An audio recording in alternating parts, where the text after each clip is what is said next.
IIT Roorkee के professor और पैलेंटियोलॉजिस्ट सुनील बाजपेयी जी को 2005 में गुजरात के कच्छ में एक विशालकाय सांप के फॉसिल्स मिले थे।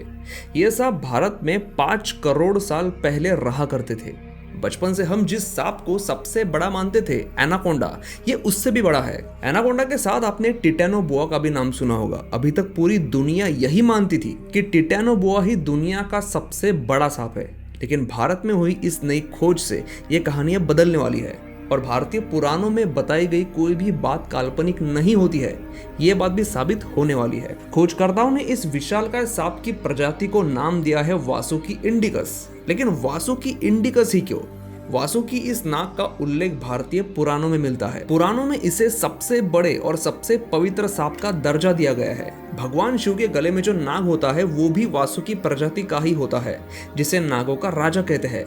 यहाँ तक कि जब समुद्र मंथन हुआ था तो जिस विशालकाय नाग का इस्तेमाल हुआ था वो भी वासुकी ही था। और जब भगवान कृष्ण को उनके पिताजी जब समुद्र से होते हुए ले गए थे तो उनकी रक्षा करने वाला नाग भी वासुकी ही था। नागराज वासुकी भगवान शिव के बहुत बड़े भक्त थे। उन्होंने भगवान शिव की पूजा की और जब भगवान शिव प्रसन्न हुए तो उन्होंने नागराज वासुकी को अपने गले में धारण कर लिया, ऐसा पुराणों में बताया जाता है। तो क्या भारतीय पुराणों में जिक्र किए गए इस विशालकाय प्रजाति के सांप सच में भारत में पाए जाते थे या फिर ये सांप की प्रजाति काल्पनिक थी?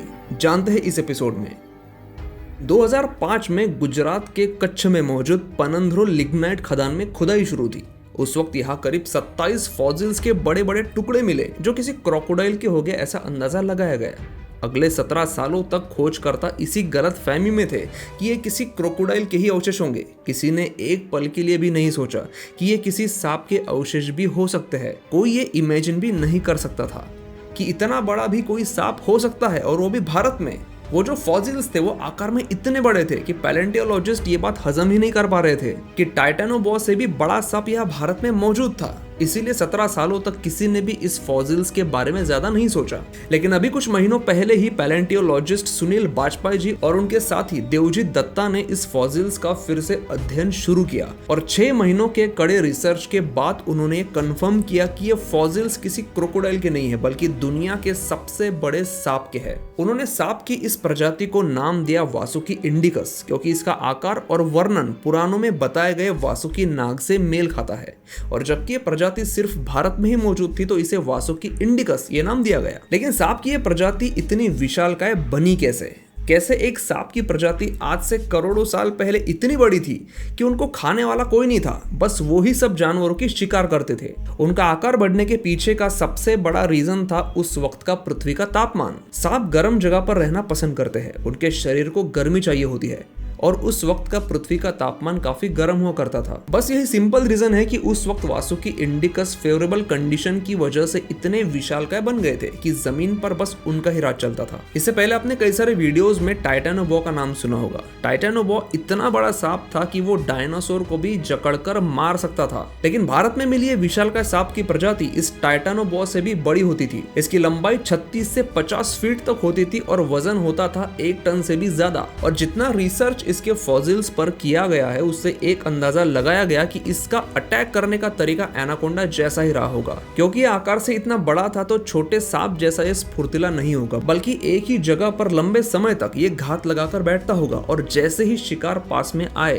ये उस पर हमला करता होगा। और मैंने आपको कंपैरिजन के लिए डायनासोर का एग्जांपल दिया था।